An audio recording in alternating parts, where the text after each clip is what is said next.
Un delicioso café para conectarme en esta tarde con todos ustedes, amigos de Tele Boyacá y amigos de Viva Palabra.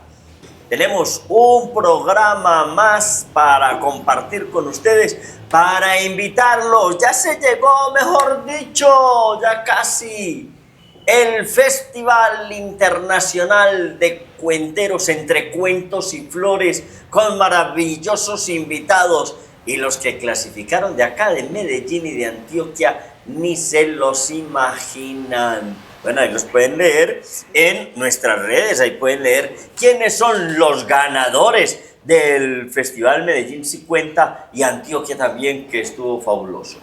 ¿No vinieron? Suficiente castigo. Yo no me voy a poner a regañarlos aquí, que porque no vinieron, no. El castigo es haberse perdido ese festival local tan maravilloso. Nos importa mucho, desde que creamos el Festival Entre Cuentos y Flores, que haya una buena representación de Medellín y de Antioquia. En la mayoría de los festivales que uno va, no hay gente local. Uno o dos de los que ya tienen una trayectoria, y no más. Entonces, para nosotros ha sido muy satisfactorio. Ya vieron en profesionales un montón de gente que viene empujando, ¿cierto? Así es que los viejitos nos tenemos que agarrar fino de la baranda porque nos vamos a caer al río, hijo de madre. Vienen y en la categoría aficionados y novatos. Pero si usted se lo perdió, no se quede con ese remordimiento, no se vaya a quedar sufriendo toda la vida. Venga al Festival Internacional en el Teatro Porfirio Barba Jacob, en Viva Palabra y en un montón de partes que tendremos actividades. No se lo pierda, asista a esta programación. Ya puede encontrar la programación del Festival Entre Cuentos y Flores en nuestras redes, en nuestra página web principalmente, www.vivapalabra.com. Ahí puede encontrar la programación para que se programe desde ya. Ya estamos vendiendo los abonos. Con descuento estamos vendiendo los abonos. Si no, le toca pagar cuando llegue allá al Porfirio Barba Jacob, cuota completa. Esto se volvió como las maletas en los aviones. Si uno la compra a anticipación, eso no vale nada. Si la compra cuando llega al aeropuerto, le cuesta el doble. Y si la compra en la puerta del avión, eso le cuesta un infierno de plata. Así es que, ya saben, están cordialmente invitados. Tenemos uno de esos cuenteros que tiene una gran trayectoria como artista, y de esos ejemplos que vemos en la ciudad, porque algunos dicen, es que este artista tiene que dedicar tiempo completo y eso es para aguantar hambre. Nada, este señor, un profesional universitario con su profesión y un gran cuentero, un gran artista. Y se la ha dedicado a viajar por todo el país y por otros países, o con la cuentería o con su profesión. En unos momentos tendremos a nuestro invitado. La Butaca Editorial es la editorial de los cuenteros de Medellín. Si quieres conocer sus libros, visita en Instagram @labutacaeditorial.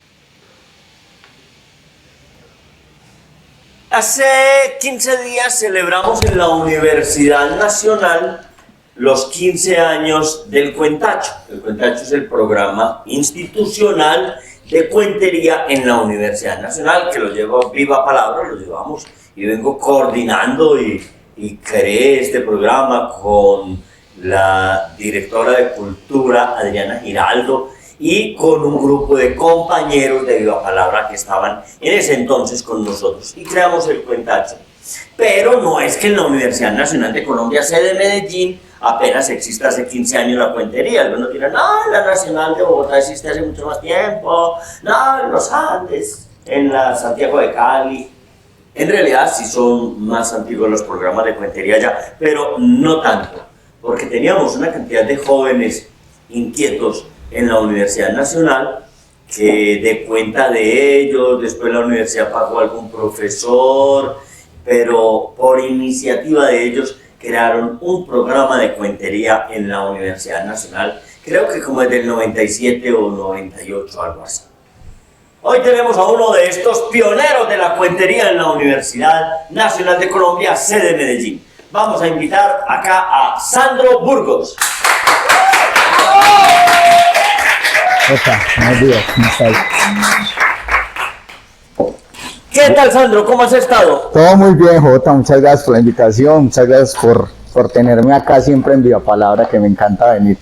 Y a tomar tintico, no había visto los pollillitos, están muy titinos, no me han tocado. Ya por ahora me tocaban en los pollillitos. Sandro Burgos estudiaba en la Universidad Nacional. ¿Qué estudiabas en la Universidad Nacional? Ingeniería de petróleos. Ingeniería de petróleos. Una gran profesión en estos países, en el mundo entero, que dependemos tanto del petróleo. Pero luego Sandro se fue a la Universidad de Antioquia a estudiar Ingeniería química. Ingeniería química, y eres ingeniero químico. Soy ingeniero Esa sí la químico. terminó. Esa sí la terminé. En la transición, yo empecé petróleos y me aburrí, pero muy avanzado, en el quinto me aburrí. Y dije, no, yo por ahí no voy a seguir. Y empecé a estudiar ingeniería de minas, geológica y de minas. Y tampoco peló por ahí, ya me fui para la Antioquia a estudiar ingeniería química. Dijo, aquí fue. Y ahí sí. No, en mi casa me dijeron que ahí tenía que ser ya también. Sí, uno el hijo le aprueba un cambio. Un cambio. Le aguanta un segundo, pero ya un tercero. Queda como yo, un hombre de principios. Todo lo dejé empezar. Solo he empezado. Pero bueno, ahí estamos entonces. Sandro Burgos, ¿cómo fue ese proceso de vincularte con un grupo de muchachos allá en Cuentería, en la Universidad Nacional? Cuando yo empecé en la Universidad Nacional, había un programa piloto, en ese momento era programa piloto de bienvenida a los primíparos de la universidad. Y hacían varias exposiciones, presentaban los grupos de cultura, los grupos de bienestar, cómo se pedía una cita, cómo se cogía el bus para ir a Minas, a qué horas, cómo se regresaba uno. Dentro de esas presentaciones, pues era una cátedra, hubo una cátedra que era de grupos culturales. Llevaron al grupo de danzas, hicieron un sketch de teatro y fueron los que en ese momento eran el grupo base de cuentería. Y yo dije, yo quiero eso, yo me voy a antojar. Y sin embargo, en el primer semestre no me daba el tiempo, no, yo llegué y la universidad me revolcó el primer semestre en tiempo. Entonces solamente pude acompañarlos como cuando estaba en el tercer semestre. Cogió todos los créditos que habían ahí en la pantalla cogí todos en el los momento de matricularse. Cogí todos los créditos que habían para cancelar la mitad y sufrir con la otra mitad. Sí, digamos es la mejor primiparada que nos ha pasado a todos. A todos, yo creo. Y ya digamos en el segundo me dediqué a alcanzar a los que ya me llevaban ventaja y en el tercero ya sí llegué al grupo de cuenteros y empecé a trabajar con ellos desde ese momento. Qué bien, Sandro. Luego él desarrolla todo esto, pero cuando se va a la Universidad de Antioquia, ¿qué pasó allí? Bueno, lo que pasa es que cuando nosotros empezamos en la Nacional, hicimos espacio también, tuvimos oportunidad de armar algo ahí bonito, que era también con cierta periodicidad. Ya yo ya conocía a alguna gentecita, ya había ido a uno que otro festival universitario también en representación de la Nacional y ya conocía a 2 o 3 personas, ya conocía a 2 o 3 locos, Harry Martínez, conocía a Camilo Hoyos, a Camilo Sánchez, que fuimos digamos los que en ese momento hicimos la primer función de cuentos en la Universidad de Antioquia bajo el esquema que hoy todavía se mantiene, que es en la sombra. Haciendo esa claridad, pues porque antes de eso, digamos, los chicos de Arcadia habían estado mucho tiempo haciendo también funciones en la Universidad de Antioquia, pero digamos que ya había como un silencio de Arca, llevaba muchos días Arca sin presentarse en Antioquia, que dijimos, podemos hacerlo nosotros, y ahí empezó en la sombra Cuenteros. Territorio deshabitado, territorio conquistado, así es que muy bien, y es un proyecto en la sombra Cuenteros que todavía perdura. Incluso tú estuviste un poco alejado un tiempo, pero has regresado ahora como reforzado. Sí, es que también cuando uno se gradúa uno no sabe para dónde va a coger. Uno dice, no, espérate un momentico que hay que conseguir trabajo también, hay que mirar qué vamos a hacer, si a nivel profesional con lo que estudiamos vamos a seguir. Y yo siento también que es un momento muy confrontante cuando uno recién se gradúa. Se confronta mucho si va a seguir haciendo arte o no. A mí me pasó. Imagino que algunos otros narradores que han estado y que no volvimos a ver en escena tuvieron ese momento de confrontación y dijeron, no, yo más bien sigo por lo que estudié y por mi carrera. Claro, como hemos dicho muchas veces, el artista universitario, el cuentero universitario, se gradúa de profesional y se desgradúa de cuenteros, porque en el mundo estamos, en la vida estamos, y hay que echar para adelante, ¿verdad? Y claro, el proceso de cuentería, de deportes, de artes en la universidad es más un proceso de el desarrollo integral humano, no necesariamente el que juega fútbol en la universidad tiene que ir a ser futbolista profesional. Es correcto. Y es maravilloso, es una de las propuestas, una de las luchas que mantenemos en la universidad, y es que el arte y el deporte no es buena utilización del tiempo libre, como dicen los que tienen mejor voluntad al deporte y las artes, los académicos, o peor aún, algunos, no vas a perder de tiempo, usted vino fue a estudiar y no a perder tiempo con pendejadas de cuentos y poesías, oficios tan sospechosos como la poesía, ¿no? No pierde la poesía nunca.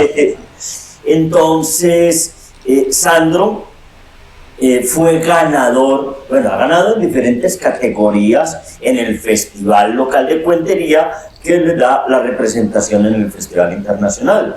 Pero en grupo y en individual ha sido ganador en la categoría profesional. Háblanos un poco de esas experiencias. Presentarse al festival para mí siempre ha sido de las cosas bonitas. Yo creo que, miren, les voy a contar una incidencia que muchos no saben. Cuando yo empecé a contar, Jota me invitó a la primera eliminatoria. Y yo dije, ese viejito sí es cansón, invitándolo a uno a que vaya y haga el ridículo. Y yo me acuerdo que no me presenté en aficionados. Cuando llegué el año siguiente, me dijo, usted ya se tiene que presentar en novatos porque usted el año pasado no se quiso presentar en aficionados. Yo dije, bueno, está bien, yo me presento en novatos. Y yo llegué a novatos y me fue, pero como a los perros en misa. Y desde ahí se me convirtió en un reto muy bonito. Me presenté varias veces, como has mencionado, me he presentado, y digo que las ocasiones más bonitas que he podido tener ha sido quizá 2009, cuando clasificamos con DAS, con Divagaciones Absurdamente Sociales, que fue en dúo con Harry Martínez. Posterior a eso estuvimos con Rutina de la Memoria, que también fue con Harry y con Giovanni Torres. Una experiencia, yo creo que fue muy loca. Yo creo que ha sido de los espectáculos más locos que yo he podido hacer escénicamente, porque además éramos muy diferentes los tres, muy diferentes. Giovanni en ese momento venía todavía con mucha esa aura y esa magia del rap muy en escena marcada. Ahora digamos que tiene más una cadencia mucho más propia de la narración, pero en ese momento era de un ímpetu impresionante. Y Giovanni era como esa aura de calle, sí. Y ustedes dos como una aura universitaria. No, y más Harry, que era como universitario de los muy sociales, muy arraigado, y yo era muy esquemático, muy corrigido con la ingeniería. Entonces fue una combinación muy bonita. Y ya digamos la última experiencia que a mí me parece que fue muy enriquecedora fue el último espectáculo, que fue Viajes en el Tiempo, que tuvo oportunidad de clasificar al festival. Estábamos hablando pues de los que pasaron, porque hubo algunas experiencias. Pero con ese ganaste el primer puesto. Sí, Viajes en el Tiempo. Solo gana el primer puesto. Es que no me crean, el festival a nosotros nos da mucha alegría, pero a mí me da mucha angustia ver 18 o 20 espectáculos. Mire, de 18 yo veo, digo, aquí hay 12 que pueden ser. Sí. 12 que pueden. Y hay que, primero, segundo y tercero. Y a mí me da mucha angustia. Es como cuando en la salida de nosotros de 50 personas vienen 60 personas, yo me escondo. Mando a alguien a que le diga a la gente que ya no hay más en la puerta, que se devuelvan, porque yo no soy capaz de decirles que se devuelvan, y esta sala así que no cabe un alma. Sandro, no, felicitaciones, han sido maravillosas las participaciones de Sandro, y no solamente esas participaciones, lo que pasa es que esos golpes, hay muchos de los que han venido acá que han ganado en el festival que dicen, no, en la primera presentación me llevé un estrellón, el hijo de madre. Algunos dicen, en la primera gané, y en la segunda yo iba así porque iba a ganar, hijo de puerca, y qué batacazo el que me llevé. Pero ahí, hasta que, bueno, los jurados, el público y demás, pero de todos modos hemos podido apreciar unos trabajos maravillosos de las propuestas de usted. De verdad, Sandro, muchas gracias. Además, ha sido un colaborador así incondicional con el festival. Muchos de ustedes saben que el festival muchos años no ha tenido ni siquiera apoyo gubernamental, y lo han salvado los cuenteros de Medellín, que hacen alianza común para sostener el festival. Los cuenteros de Medellín, no los de Viva Palabra, pues los de Viva Palabra ahí, pero un montón de cuenteros de Medellín que están participando o que no están participando en el festival. Eso ha sido maravilloso. Sandro, ahora sí, ¿qué nos vas a contar? Necesitamos un cuento. Vamos a contarnos un cuentico de esos boniticos, a ver cómo nos va. Entonces veamos a Sandro y luego regresamos con ustedes.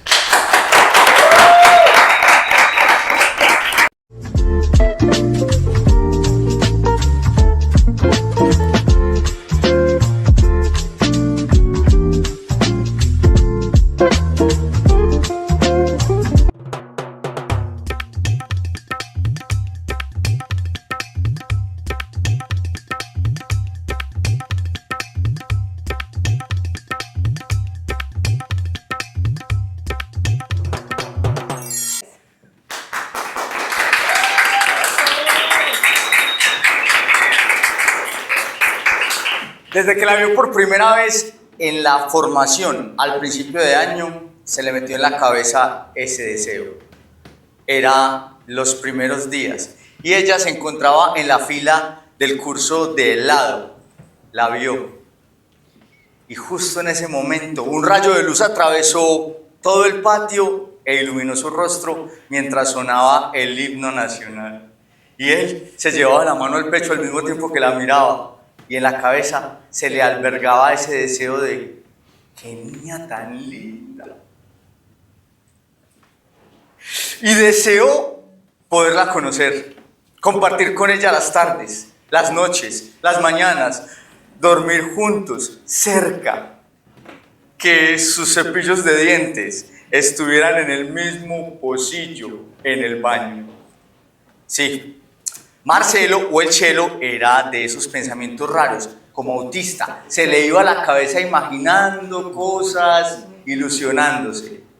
Rompió de inmediato la formación y fue hacia la sala de profesores a buscar la carpeta de ese profesor, que sabía exactamente que iba a dirigir ese curso durante ese año. Y buscó la carpeta única y exclusivamente porque como nunca había visto a esa chica en el colegio, sabía que tenía que ser nueva y que su nombre estaría al final de la lista escrito con un lapicero. Y así fue. Fue allí cuando descubrió su nombre, Romina. Por fin ese rostro que había visto en la formación ahora también tenía un nombre. Salió del aula de profesores no sin antes sacar un pequeño sobrecito y se fue al salón de clases, de donde extrajo de su mochila una aguja de tejer e hilo y empezó a crear. Para cuando llegó el segundo descanso, el Chelo ya tenía una manillita que le había dejado a ella en un sobrecito y sin pensarlo dos veces atravesó todo el patio directo hacia ella, se le plantó el frente y le entregó el sobre.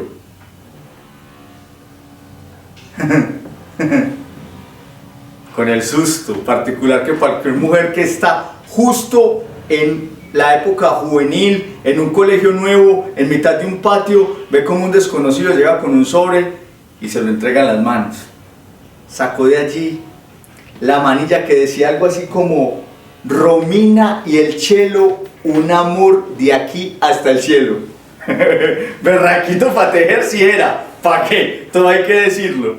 Y luego de que ya vio esa manilla, sintió que un calor le inundaba toda la cara y luego una inquietud como: ¿y tú cómo sabes mi nombre? Es que tu nombre yo ya lo conocía desde antes. Yo lo que necesitaba era conocer tu rostro. Y con esa poesía, ella lo único que pudo hacer fue como terminar de sonrojarse y esbozarle una pequeña sonrisa que él aprovechó para justo en ese instante preguntarle si quería que fueran novios. Ella, con lo poquito que le quedaba de neurona en la cabeza, con la locura que le había dado, no le dijo nada. Lo único que atinó fue como a poner una medio sonrisa. Una sonrisa que el Chelo interpretó como un sí.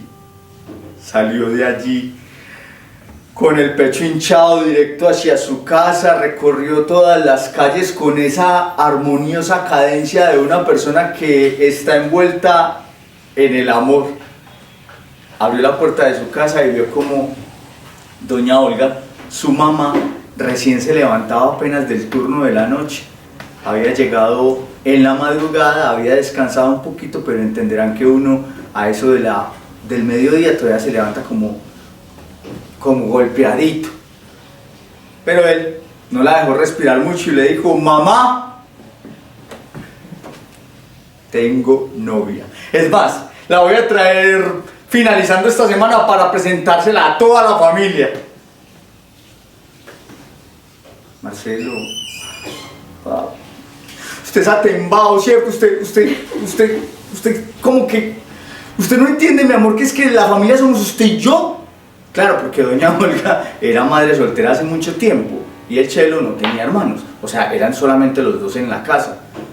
Pues no importa, mamá, la traigo porque estoy completamente enamorado de ella. Romina, ay mamá, cuánto deseo poder compartir con Romina más tiempo, compartir las mañanas, la tarde, en las noches, dormir cerca de ella. Es más, que nuestros 2 cepillos de dientes estén en el mismo vaso, en el baño.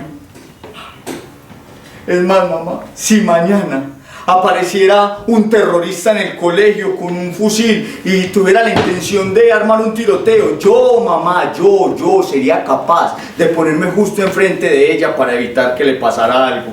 A ese nivel llega mi amor.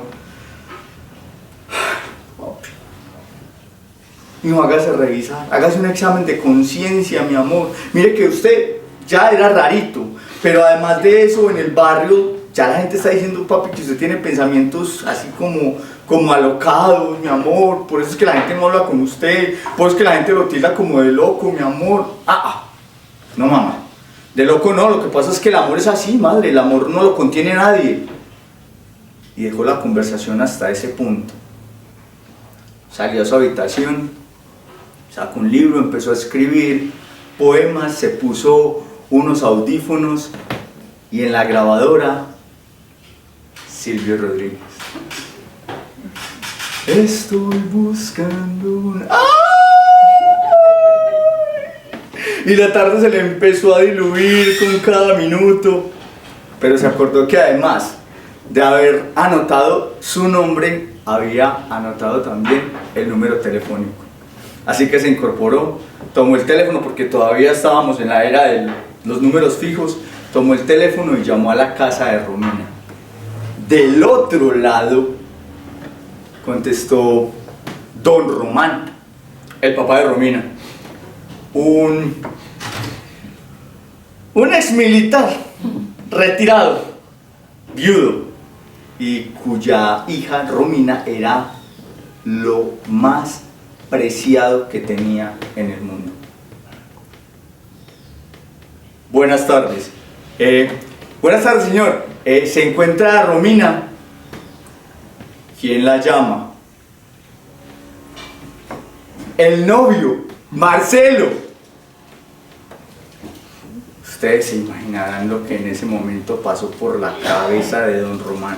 Fue como una especie de baldado de agua fría, y aún así tuvo la contención para respirar. El novio de la niña. No, ya en este momento no se encuentra, pero déjenle el recado que yo ahorita se lo doy. Muchas gracias. Dígale por favor que la llamó Marcelo. Y su apellido, González. Don Román colgó el teléfono, llamó a sus contactos y empezó a buscar con esa línea telefónica y con ese nombre la dirección de la casa. Llevaba tiempo esperando volver a sacar de su closet el uniforme, el arma, el cinturón, las medallas. Hizo todo el protocolo, se puso su traje militar y salió de casa conduciendo, buscando la dirección. Para cuando llegó a la acera de la casa de Marcelo, ya tenía todo pensado en su cabeza. Marcelo se encontraba claramente todavía ahí, echado en la cama con los audífonos, escribiendo poemas de amor mientras escuchaba a Silvio Rodríguez. Y su madre estaba durmiendo la siesta antes de poderse levantar para volver al trabajo. Don Román se bajó del auto, caminó por la acera, tocó fuertemente la puerta, pero nadie abrió. Tocó una segunda vez y el chelo, que tenía los audífonos puestos a todo volumen, no se percató de que alguien estaba llamando. La que se levantó fue su madre, que un poco atontada entre el sueño, el trasnocho, caminó hacia la puerta, donde del otro lado alguien desesperado seguía golpeando. El chelo, la mirada en el techo, la ilusión por Romina y el pensamiento ese de quererla ver en la mañana, en las tardes, en la noche, dormir cerca de ella, que sus cepillos de dientes estuvieran en el mismo vaso en el baño. La mamá del chelo, que abría la puerta y veía del otro lado un tipo con un revólver en la mano y una mirada adusta, con un traje completamente impecable y una sensación de soledad que se le podía vislumbrar en los ojos. Lo único que pudo hacer al ver a ese hombre fue esbozarle una sonrisa que él entendió de inmediato en la soledad y amargura que contenía. Y entonces dejó caer el arma y vio cómo ella le abrazaba por la mitad de la cintura, mientras en la habitación el chelo estaba a punto de darse cuenta de que su deseo se iba a cumplir muy rápido.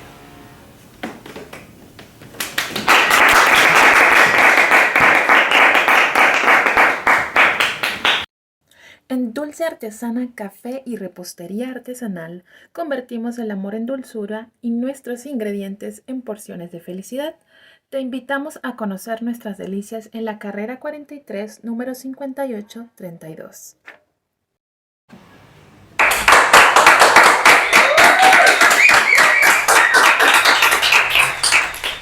Bueno, ya hemos podido apreciar la calidad de narrador de Sandro Burgos. En Medellín, en Colombia, tenemos una gran variedad de estilos y propuestas de cuentería. Aunque algunos dicen, no, es que los paisas todos cuentan igual. Habrá que ver todas estas variaciones tan maravillosas. Incluso a Sandro le he visto unas propuestas como muy dispares, una cosa por aquí muy rara y otra cosa más cuadriculada y todo eso. Pero yo creo que eso se debe a eso de que Sandro estudió ingeniería de petróleos, estudió de tierras, de suelos, minas. de minas y ingeniería química. ¿Cómo se siente uno ingeniero químico y cuentero? ¿Eso con qué se coge, Sandro? Muy bueno, porque ninguna de las dos partes me creen. Cuando yo vengo a contar, nadie se le pasa por la cabeza que mi profesión es ingeniería. Pero cuando estoy trabajando, digamos, es muy usual que en la empresa es como pero este me echa como más carreta, no es como tan de esos ingenieros serios, callados, cuadriculados que uno suele ver, sino que soy un poquito más elocuente allá cuando me toca presentar un proyecto o resultados, entonces ahí por ahí va el tema. Y yo creo que lo que decías de la diversidad o los cuentos tan diametralmente opuestos en las propuestas que he tenido, si es porque cuando he trabajado mucho tiempo una línea de cuentos, digo, bueno, yo esto como que ya medianamente lo exploré, quisiera ver si soy capaz de contar otro tipo de historias. Es como el reto. Retos que se pone Sandro. Viajar mucho, Sandro. Me gusta viajar mucho. Viajo por trabajo, viajo por cuentos, viajo porque me gusta rodar, me gusta mucho viajar.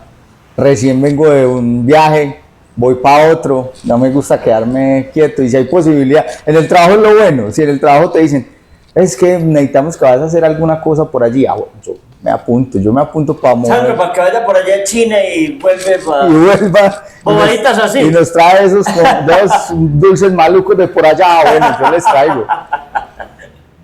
Por Dios, es maravilloso, sí, el viajar es maravilloso. Hay algunas profesiones que te obligan a quedarte en la misma oficina a los 30 años hasta la jubilación, sin salir en ninguna parte, pero hay otras profesiones, bueno, sobre todo ahora pues que todo está cercano y que es globalizado, que los negocios, las empresas ya hacen negocios allí con China, con Japón y con Arabia Saudita. Hombres y los vendedores de esa mercancía que venden en la calle van a China y a Taiwán a traer mercancía, ¿cierto? A salir a vender en esa que vemos en las calles vendiendo. Entonces ahora en otras profesiones y en la cuentería sí es un regalo del cielo que nos da la cuentería. Ir a un montón de festivales, conocer a una gente maravillosa. ¿Alguna anécdota de alguno de estos festivales que has visitado? Una anécdota, más que en un festival le pasan tantas cosas y unas que no se pueden contar. No, se quedaron allá. Diría que la más bonita pudo haber sido de la que tengo más referencia, porque quizá fue la última, fue el FIC Boyacá el año 2024, que fue una así, vas a venir este día, te vas a volver tal día. Yo dije en la oficina, me tengo que ir a hacer una diligencia personal, me disculparán ustedes, la empresa medio cayéndose, pero yo ya me había comprometido 2 meses antes y yo tenía expectativa de encontrarme personas, pero algunas de ellas no pensé que fueran como a tenerme en la memoria o en el recordatorio así. Y me encontré, por ejemplo, con Mariano Martínez caminando por Boyacá, o sea, no habíamos concretado vernos, ni habíamos dicho vamos a conversar, sino que yo estaba en la cafetería. Él pasó, miró hacia adentro como buscando un café, y yo, señor, café, sí, por acá. Que tan amable, usted cómo sabía que yo venía buscando café. Nos hablamos un rato y al rato le dije, Mariano, ¿vos no te acordás de mí, cierto? Me dice, yo creo que te he visto en alguna parte, pero no recuerdo dónde. Y ahí empezamos a hablar, me dice, claro, ya sé quién eres. Estuvimos contando y ya nos empezamos a desenredar pita. Una experiencia muy bonita habernos encontrado así. Mariano Martínez de Elche, en España, un gran narrador, y el Festival Internacional Campesino, porque ese FIC de pronto nos dice, ¿es colombiano o es cuentería? No, campesino, donde hay todas las artes que usted se imagine, todo, de todo el país, como una manifestación de artes campesinas. No dirán, Sandro, porque en las manifestaciones campesinas, lo que pasa es que allí uno ve las propuestas artísticas de estos campesinos así de ruana y sombrero boyacenses, y nada tienen que envidiarle a ninguna propuesta urbana. Ya esas distancias se han acortado mucho entre la cultura campesina y las culturas urbanas, pues por todo lo que sabemos. Bueno, Sandro, nos despedimos de nuestra audiencia, te agradecemos inmensamente habernos acompañado acá en Charlas y Cuentos Viva Palabra. Gracias, Jota, por la invitación, gracias a Viva Palabra. Espero que se disfruten de verdad el festival, va a estar a pedir de boca, no se queden, como decía Jota al principio, no se queden con esa gana de ir a ver cuenteros, abónense.